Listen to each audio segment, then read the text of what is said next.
Our speaker is with us this morning because several decades ago, some Mennonite teenagers in Ontario had too much blood alcohol and too few inhibitions. They went out to the country for some excitement and broke some mailboxes, and they got caught. Two Ontario officials thought of something new. Instead of going to court, they got court permission to ask the boys to go to each mailbox home, apologize, and offer to fix things and pay for the damage. The results were positive for the homeowners. They got their mailboxes fixed.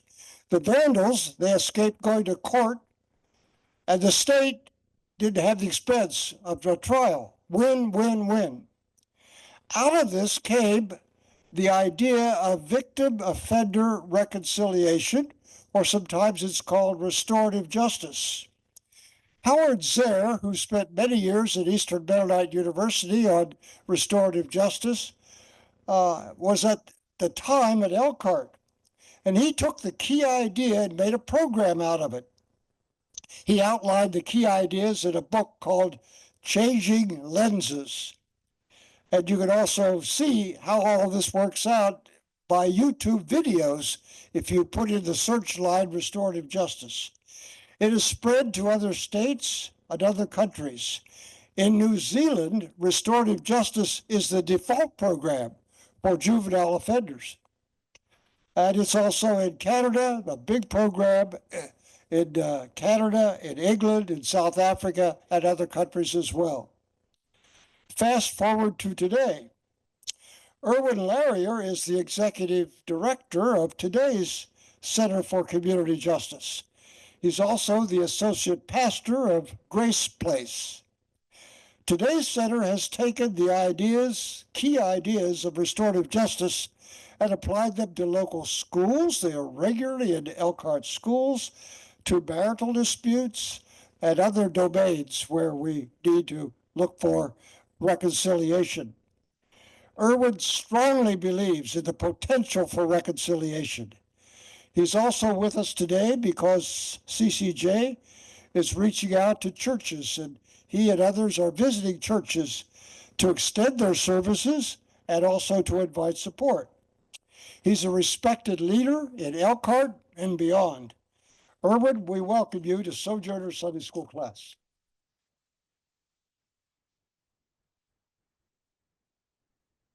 Thank you so much. I almost didn't recognize myself just now. As your humble servant, I'm just here this morning to share. I've got two little presentations that I wanted to merge into one, but I need to build a foundation.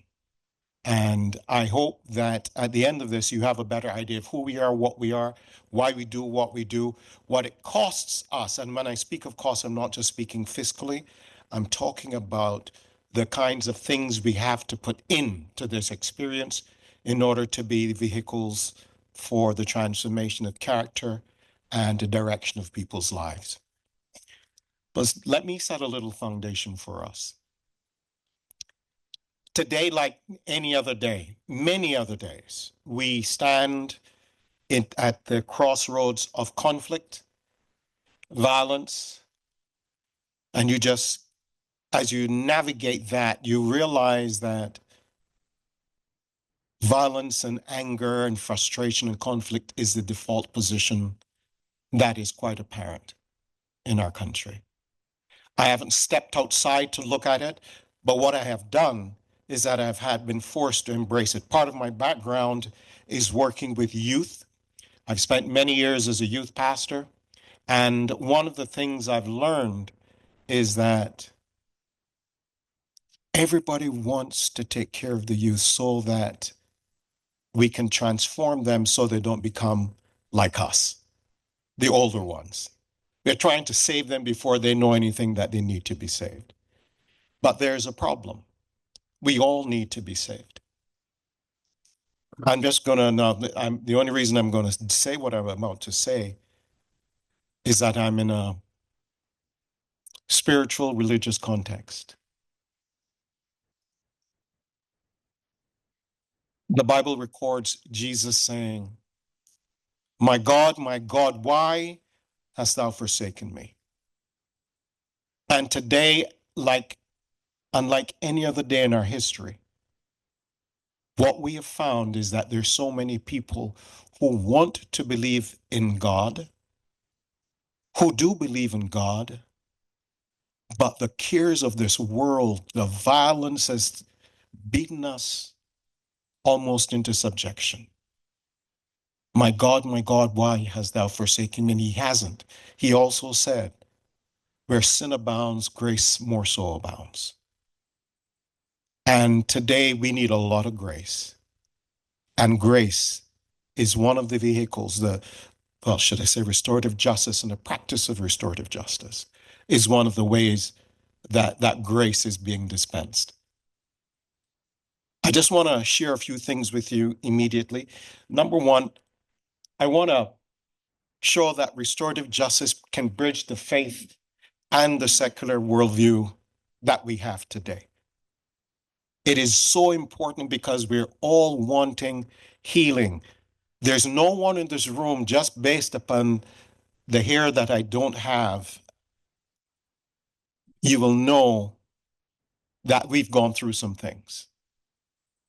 And the thing is that we're facing is that we have so much trauma. That's the new word for the pain that everyone experiences. In this room, I'm sure even today we have prayed for the healing of pain, the healing of trauma, for peace, for conflict to diminish. And one of the vehicles in my mind that God is using is the avenue of restorative justice, so that we can learn how to be better people until, as some would say, that great day.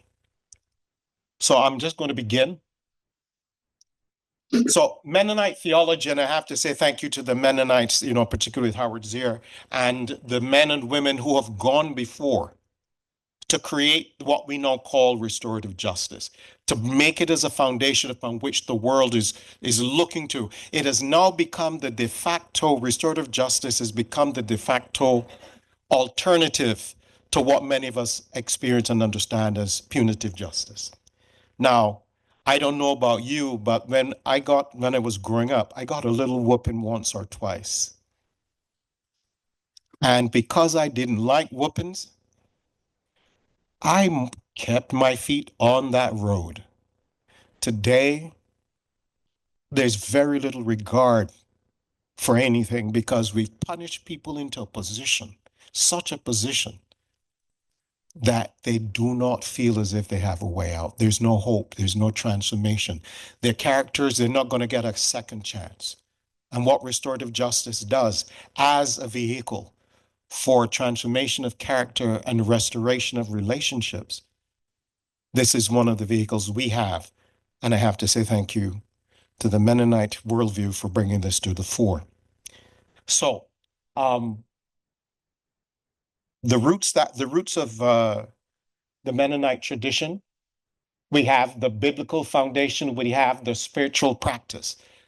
One of the things that I found is today is that because we have all of the research and we know behaviors and we can put practices into place, that healing from trauma comes without God. It doesn't. We are mere vehicles and tools in the hand of the master as he, she, they do what they do. Restorative justice enables us to bridge theology and secular understanding. And I'm going to stand here. No, I don't like to put my back to anybody, but forgive me for a little bit this morning. By the way, do you guys believe in forgiveness? Okay, I'm just double checking. Oh, you need the mic, so I'll take the mic with me. Is that better? Ooh, Yeah, almost surprised me.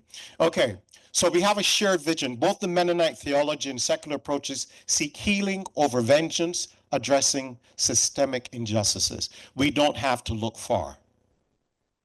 We don't have to ask too many questions. Because indeed, in our congregation, we have people who have fled some very traumatic contexts and are here. You don't have to wonder what is happening outside of these walls.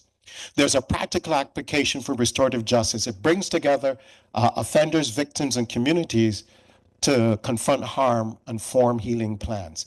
It doesn't matter all that we talk about unless what we do and be and model for our community, if we are not modeling opportunities and practices and things and worldviews that bring healing to people, what are we doing? We are paying lip service to what we say we believe.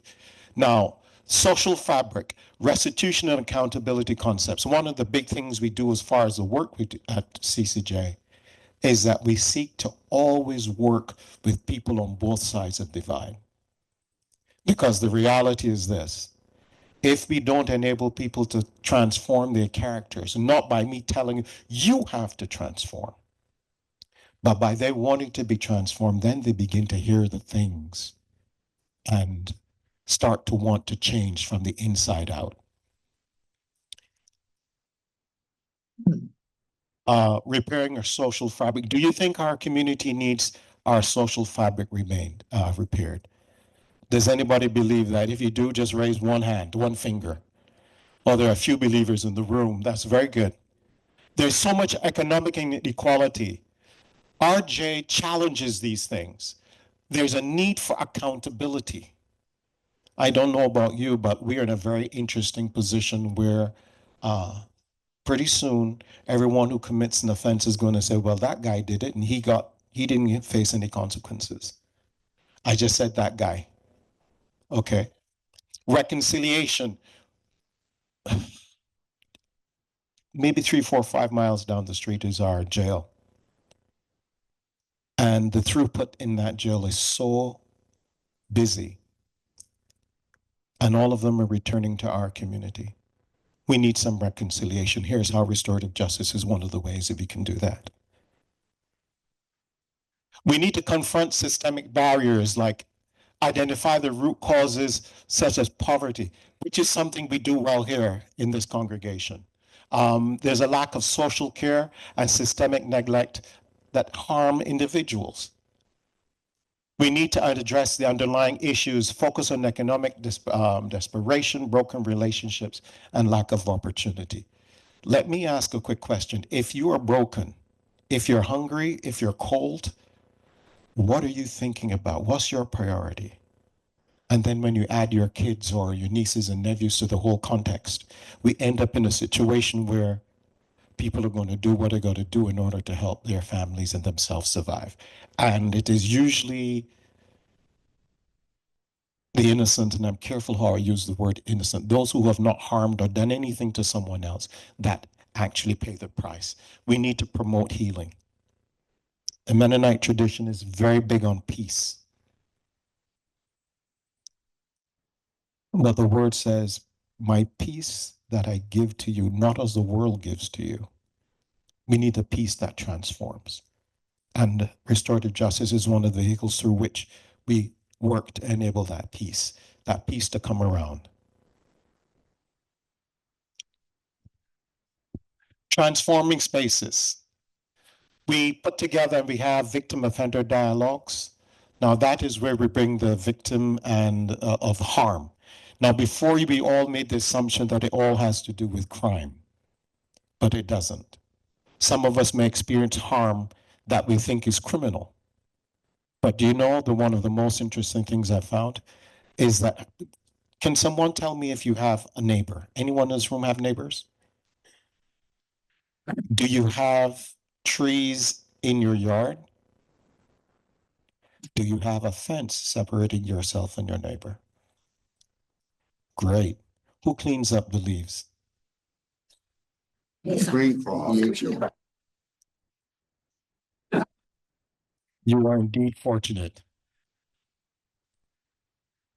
Quite frequently, we have scenarios where neighbors get into almost life-threatening conflict over the leaves from that tree blowing into my yard. And the sheriff's department will refer them to Center for Community Justice. We want community accountability.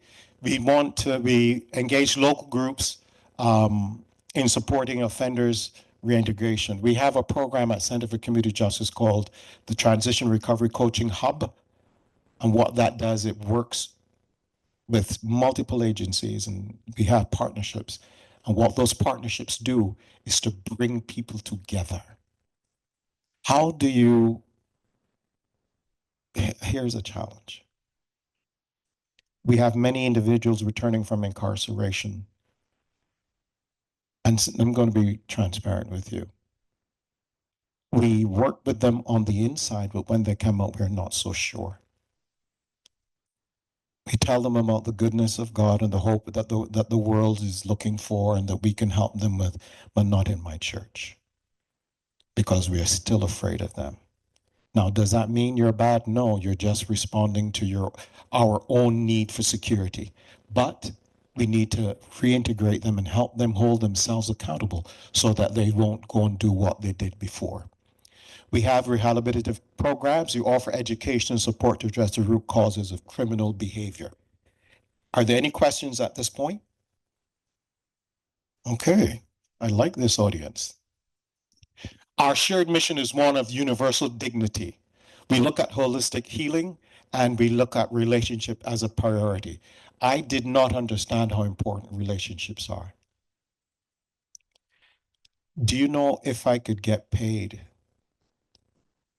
for understanding and helping to build relationships, I'd be able to give you a tithe and fund your school, Goshen College, for a year with all its programs. And why?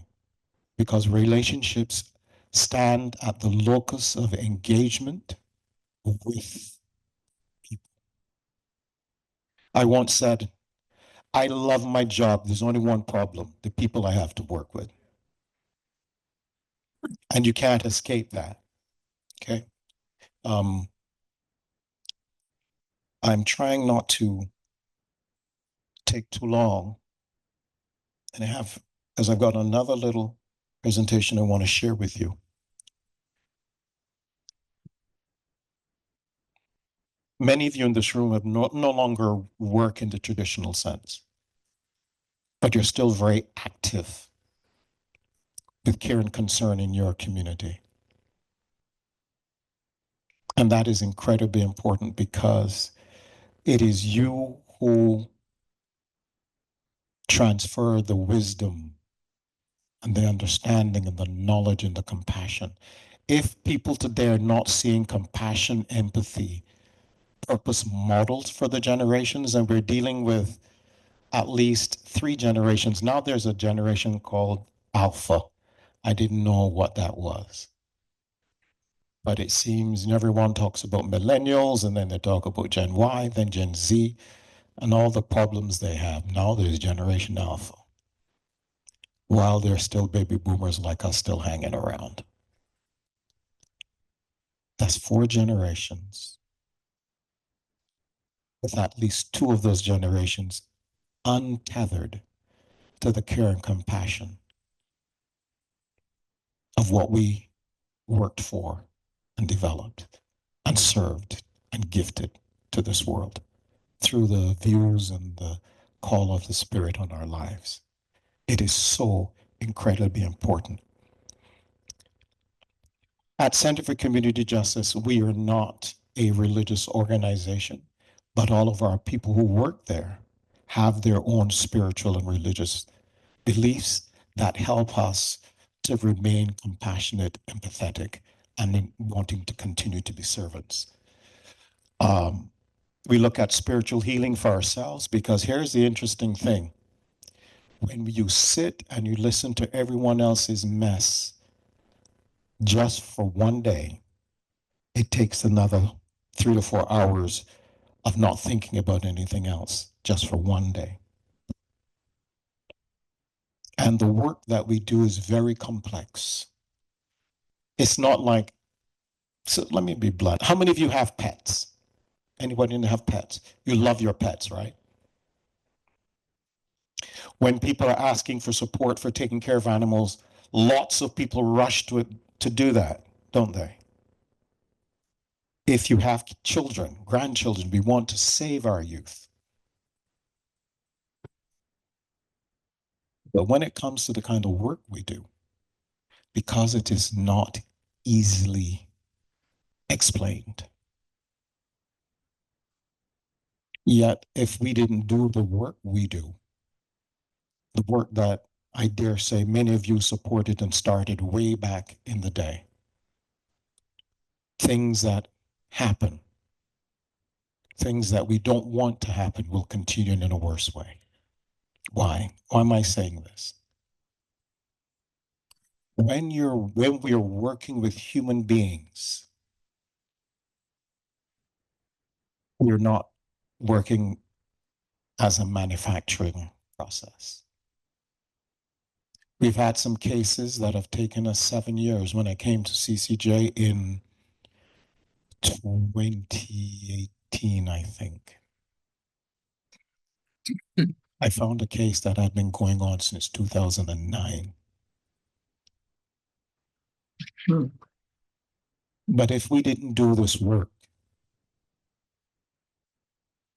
if we weren't around to do this work, then our community would be in a much worse position. Okay, so I'm going to swap slides now. Does anyone have a question? Yes, sir. The news report arrests, trial, incarcerations, and release, but never reports your work. Well, can you remember when you were younger and had a lot of hair? And when you walked and you spoke, everybody paid attention?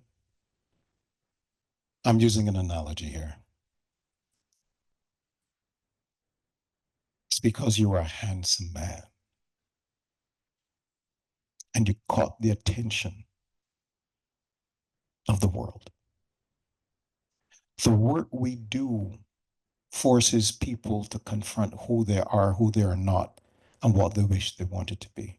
It's not pretty, it's not attractive, and there's a huge stigma associated when it comes to working with people with individuals who've committed sometimes the most heinous crimes. And I want you to understand is that even though we do this and I do this, you have to check yourself every day because you are affected by it. And you do not want to develop a hardened heart. The media loves the next best thing. Yes, sir. You might not want your work to get as much attention as the papers give you. Mm-hmm. I rage that these people are not getting punished, but it's important. But making too much noise about it can ruin it. That's an idea. I didn't think of it in that way before, but. Well, comes from being of a family that was very State Department oriented. Mm-hmm. You learn these things that way. Well, I'll say this. We live in a world where beauty, anything that is supposed to be attractive, is prized above all else. And to be honest with you, the way that many people are looking at the value of human life, the value of human life is not good. So we want to keep people afraid. I know I'm going to use one from the pharmaceutical industry that I've heard.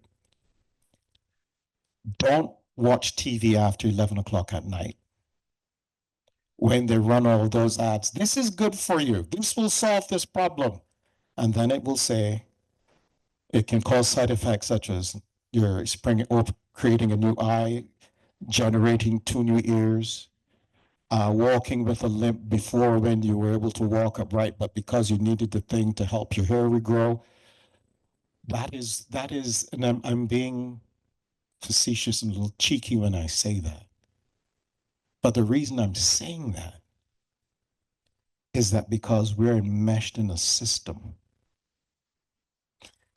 that only sees us in terms of our financial, monetary value and benefit with. We need to be part of a larger focus of things. I'll take one more question if someone can sprain my brain. This is the best glass I've ever had.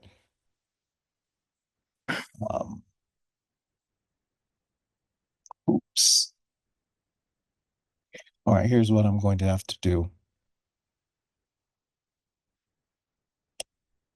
So I want to set the stage quickly for this, for VORP. We repair harm, restore relationships. This is the impact of VORP. Now, we have multiple programs. I'm just going to talk about our Victim Offender Reconciliation Program. And the reason I'm doing this is because this is our biggest program currently. Actually, it's the best known. It's been going since it started way back in started circus in 1979. CCJ was formally created in 1984, and we are now heading into 40. Is anybody here good at math? I think it's a little bit more. I think we're on 45 going 46. Yeah, I think it's 46. This is where we've been going. Hold on. 46 years. Yeah. 46 years. And here's the truth. We've been in the middle of a changing of a guard for the last 15, 20 years. And the whole thing about what we do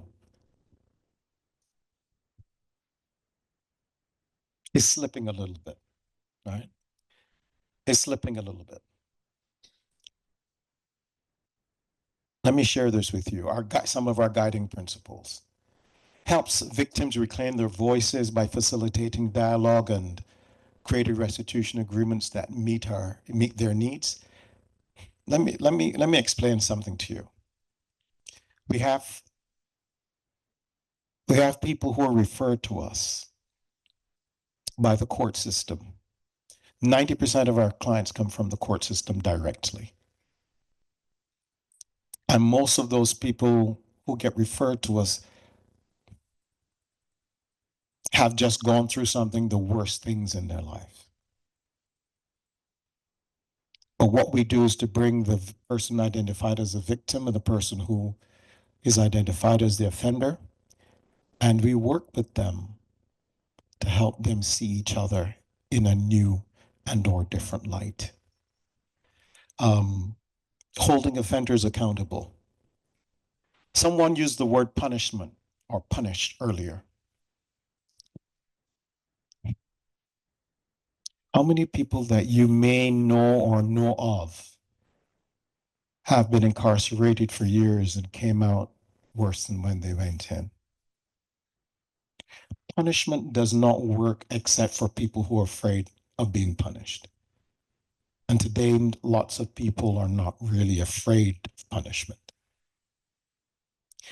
But when you get punished, does that change who you are into being a better person? Or someone who has more empathy and compassion for others? No, but accountability. What comes to your mind when I say use the word, we're going to hold you accountable? What does that mean to you? What do you hear when I use that phrase? Anyone, can you just give me some punishment, fair, Facing the facts. facing the facts. You know, fear is the deadliest of things that causes human beings to do the worst of things, either to themselves or to others. We had a case where an older gentleman is on his way home,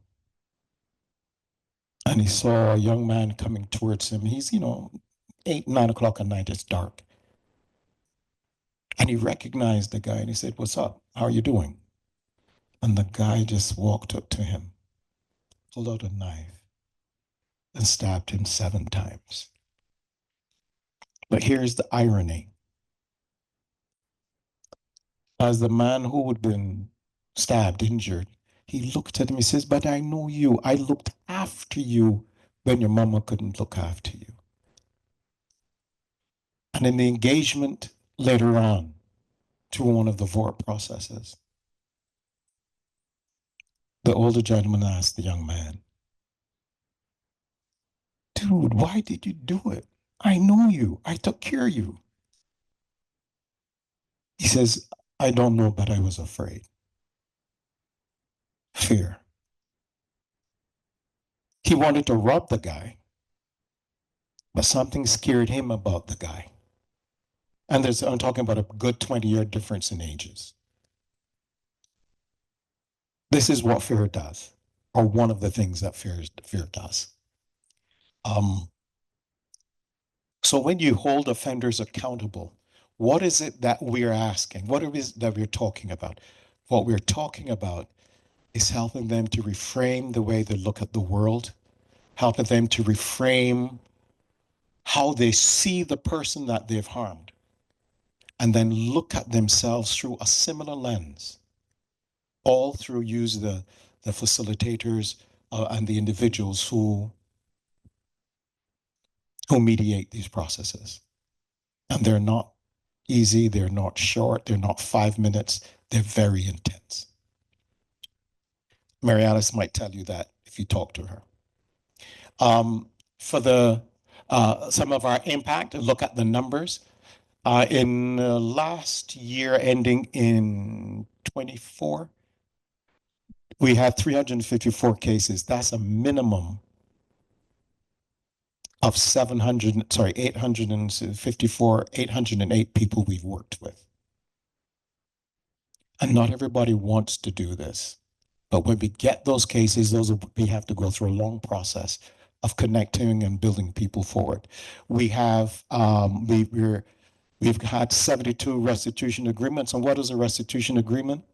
A restitution agreement is when the victim and offender have come to an understanding.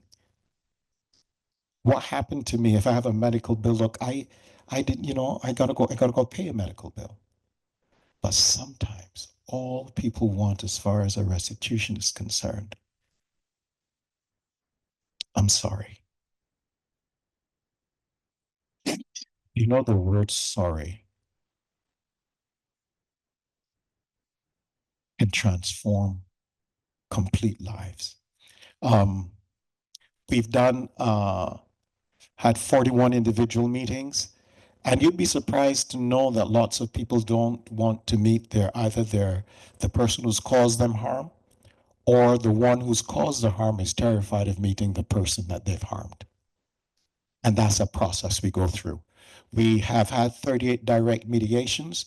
What that means is out of all the things that we've done in this process, is that at least 38 peers of people have said we want to have a better life. We want to come back to our community transformed with tools to continue our transformation. And then we have what we call indirect mediations, and they're a lot more than the direct, because as those who are on Zoom right now, based upon the nature of the crime, the nature of the injury, the nature of the conflict, I don't want to see you. I don't want to be in a room with you. We may get cases where there are protective orders in place. Thank goodness for Zoom and those other tools, so we can do those now, because historically we couldn't do them. There's so much I could tell you, but I want to make sure we cover as much as we can. When we talk about our impact on victims, what we have is that there's increased responsiveness. What does that mean? 90% of the victims that VORP helps say that they feel heard and understood. Do you know when the police are involved and you have to go to court, guess what happens? Until and unless the case is called, that's the last you'll hear of it, and you're going around with all of the other stuff in your head. Harm is repaired. 80% of our victims felt that VORP helped them to heal and move forward. How many people do you know you would want them to move forward? And not just talking about crime, but in terms of relationship. VORP's impact on offenders.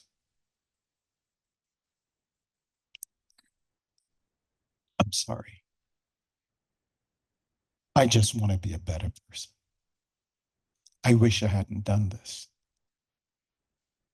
I don't want someone's nephew, niece, aunt, uncle, mom, or dad jumping me and my own because of something I've done. Now, I'm going to be very clear here. The work we do is not soft on crime or ignore the needs of the victims of crime. We work especially hard to help victims of crime and of broken relationships to find healing. It's a drawn out process. It's not like you put $10 in, you're going to get 5 bottles of whatever. Sometimes a case can cost us as much as $800 to do. If you were to look at commercial costs, that's what it would cost per case.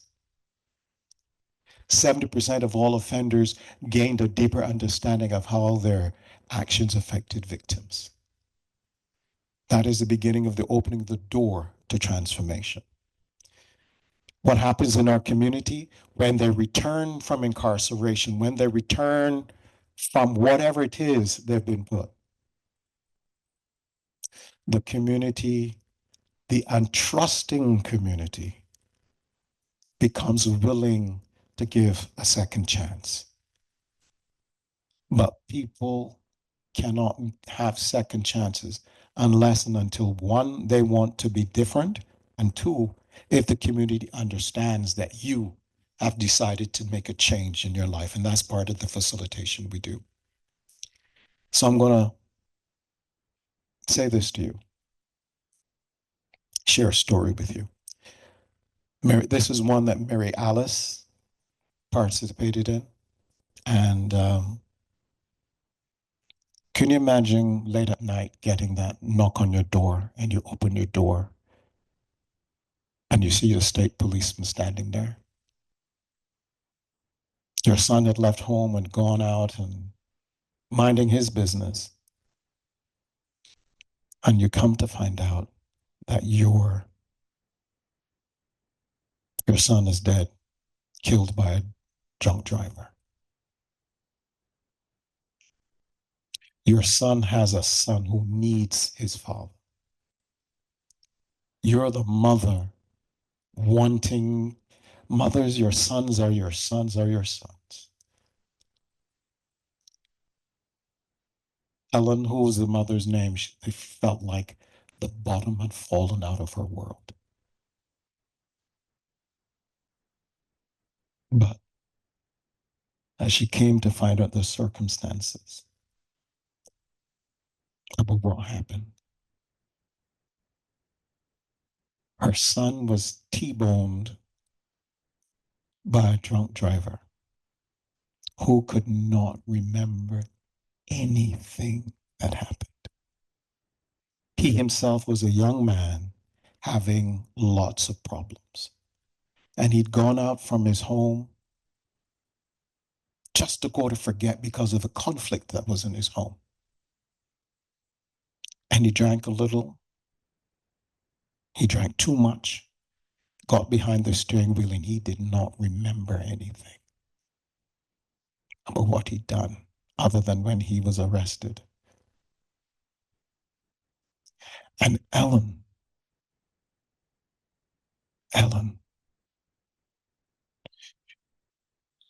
when she found out who he was and what he'd done, you would expect that bitterness and anger and resentment and that desire for revenge, for wanting that pound of flesh, including the blood, retribution to happen. But being a woman of faith, a woman who believed in forgiveness, she fell on her knees, cried out to God, and agreed to meet this young man when Mary Alice reached out to her and to him. The morning before they were to meet in the VORP process, Ellen went and paid all of the fines that he had incurred because of this one infraction. And when the two of them met in our conference room at Center for Community Justice, there were tears of fear, thankfulness, tears of embrace, tears of transformation. My son, my son, my son. And from that then till now, Ellen still supports the person who killed her son. What I'm talking about is individuals who've been gifted with the skills, the personality, help individuals navigate the most difficult and terrible times in their lives. That is what we do at CCJ. Whether it's with our transition recovery reentry program, whether it's with VORP, whether it's with kids in the schools, coming up to their coaches and saying to who we have in the schools and saying to them, Miss, I want to beat up this person, but I'm asking you to help me to not do that, to make a better decision. We want to talk about this. The people who have gone through DUI, wanting to be better, but not knowing how to be better. That's some of the work we do. Now, part of the reason I'm here this morning is to tell you that we at CCJ have a long history of doing the work that others either don't choose to do, can't do, want to do, but don't know how to do. And it's a tough job, but we are doing it. It takes a lot to do this. We actually just got a $50,000 grant from the Center for Community Justice for our VORP program. That's the Victim Offender Reconciliation Program, which I'm sure many of you have heard about. And the reason they gave us this money is because they believed in the work we do. We've received some funding from the county government, but it costs this program, the cost of this program is between $140,000 to $180,000, depending on how many people we employ to do this. And you just can't hire someone. What I'm asking today is, if you have been moved by this presentation, if you have questions, help us to continue this work. We're doing our best to double that 50,000 because, and this is a whole nother talk, but fewer and fewer people are giving money. The regular people who would give $20, $30, $40, $50, $60 and, they're no longer doing that as they ought to. And it's not just with what we're doing here in our local community. This is a nationwide thing. So, ladies and gentlemen, I want to thank you for the opportunity to talk with you. I hope that you have got a lot of information. I hope it makes sense. And if you have any questions, Mary Alice, could you join me? By the way, we also have some flyers that you can take home so you can share with your colleagues. Erwin, you've described some large challenges that you have to cope with day by day. Would you just tell us a little more about yourself? What are some past experiences that became helpful to you as you face what you have to face now? Tell us a little bit more about your biography. Whoa. So I grew up on a sugar plantation and a dairy farm. And the one thing I learned was that I like animals. Do you know why? Animals don't cuss you out. As long as you show up and take care of them, they'll take care of you. But I have spent all of my life trying to rescue people who have been broken and hurt. Things that I do. The struggles are many, and you never arise at a place where we are until you're ready for it. You never get there until you're ready for it.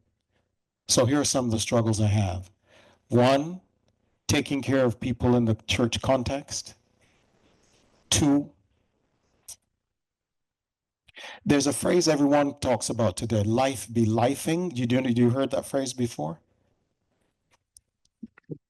The book of James says, you don't have to do anything for sin to happen. I've been a chauffeur. I'm a software engineer,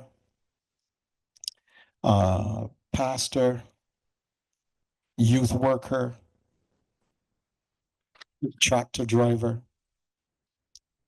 And all of these things have taught me one very important thing: resilience. Resilience.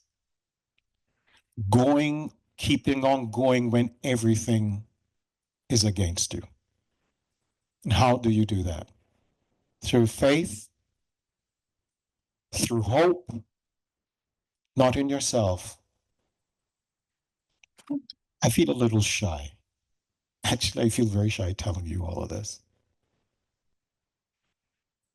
It is very hard sitting and listening to people. Now, we know when people transition from this life into the next. As a pastor, you have to be there when we're running over the challenges of our lives and the stories of our lives and the relationships he's lost. And we are wishing for more time. All of these things have impacted me and have equipped me. From when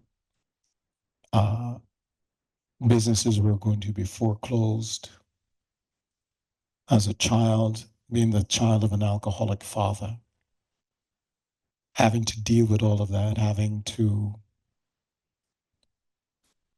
come to church and realize that church people hurt just as well as those who are on the outside. And the only difference that I found is this, that I have a place and a space I can turn to for hope, for revitalization, for grace, for want of a better word, so that I can get up every morning and keep going, even though it doesn't seem sometimes as if you're making progress. Much of the time. I don't know what else to say, because then I might cry. So I'm going to give it back to you, Vic. Erwin, This class wants to thank you for giving us a good insight into some things that were not normally on our screen. But you did a good job of showing us how Center for Community Justice makes our community a better place. So let's express our thanks with some applause. And I'd also like to have us dismiss the class with a bit of a prayer for Erwin and for the CCJ. Let's pray together. We thank you, dear God, for what we have learned today. And help us to have the imagination to see into the nooks and crannies of our community where we don't often look and where there's great need and great pain. We thank you for the resources of CCJ, all the people that work there, all the people that regularly give and support, and for the courts and those that refer. Thank you for Erwin. Bless him and give him strength in what he does. In the strong name of Jesus, amen.